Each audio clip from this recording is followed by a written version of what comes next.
தேசிய ஜனநாயக கூட்டணியில் எடப்பாடி பழனிசாமியை முதலமைச்சர் வேட்பாளராக ஏற்க டிடிவி தினகரன் மறுத்துள்ளார். பெரிய கட்சி அதிமுக என்பதால் பழனிசாமியே இதற்கு பதில் கூற வேண்டுமென தொல் திருமாவளவனும், கூட்டணி ஆட்சி அமையாது என ஓ பன்னீர்செல்வமும் கருத்து கூறியுள்ளனர். கூட்டணி குறித்து தெளிவாக மத்திய உள்துறை அமைச்சர் அமித்ஷா அவர்கள் தெரிவித்தார்.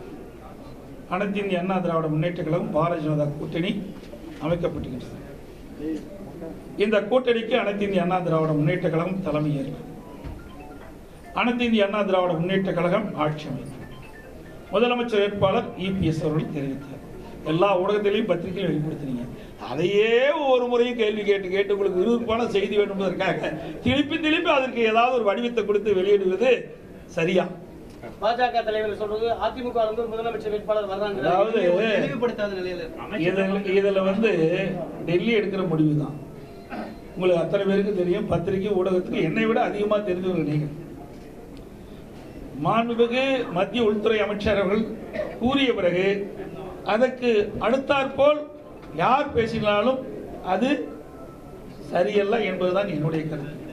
இன்றைக்கு தேசிய ஜனநாயக கூட்டணி ஆட்சினாலே உங்களுக்கு தெரியும், 2014லையும் 19லையும் பாஜக பெரும்பான்மையோட ஆட்சி அமைத்த போது கூட அவர்கள் கூட்டணி கட்சிகள் எல்லாம் மந்திரி சபையில் சேர்த்து கூட்டணி கட்சிகள் தான் அமைத்தார்கள். எனது புரிதல் என்னவென்றால் தேசிய ஜனநாயக கூட்டணி ஆட்சி என்றால் அது கூட்டணி மந்திரி சபை தான் என்பது. அது கூட்டணி சேர்ந்து முடிவு செய்வாங்க. அந்த கூட்டணியில் பெரிய கட்சி 65-66 எம்எல்ஏக்களை கொண்டிருக்கிற கட்சி அதிமுக தான். பெரிய வாக்கு வங்கியை கொண்டிருக்கிற கட்சி அதிமுக தான். அப்படி இருக்கிற போது முதலமைச்சர் யார் என்பதை தேர்தலுக்கு பிறகுதான் முடிவு செய்வோம் என்று சொல்லக்கூடிய நிலை இருக்கிறது என்றால் எடப்பாடி அவர்கள்தான் இது குறித்து கருத்து சொல்ல வேண்டும். 2026 தேர்தலுக்குள்ள கூட்டணி ஆட்சி அப்படிங்கிறது எல்லா கட்சியிலும் அனைத்து இந்திய அண்ணா திராவிட முன்னேற்ற கழகத்தை பொறுத்த வரையில் புரட்சித் தலைவர் காலமாக இருந்தாலும் சரி, மாண்புமிகு அம்மாவுடைய காலமாக இருந்தாலும் சார், அத்தனை தேர்தல்களிலும் தனித்து நின்று தனிப்பெருங்கட்சியாக அனைத்து இந்திய அண்ணா திராவிட முன்னேற்ற கழகம் தான் ஆளுங்கட்சியாக வரும் என்று தான் அறிவித்து தேர்தலில் நிறுத்தப்பட்டிருக்கிறார்கள், நடத்தியிருக்காரு, வெற்றியும் காண்கிறார்கள்.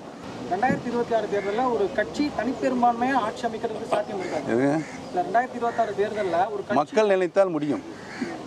உடனுக்குடன் செய்திகளை தெரிந்து கொள்ள சன் நியூஸ் பெல் ஐகானை கிளிக் பண்ணுங்க.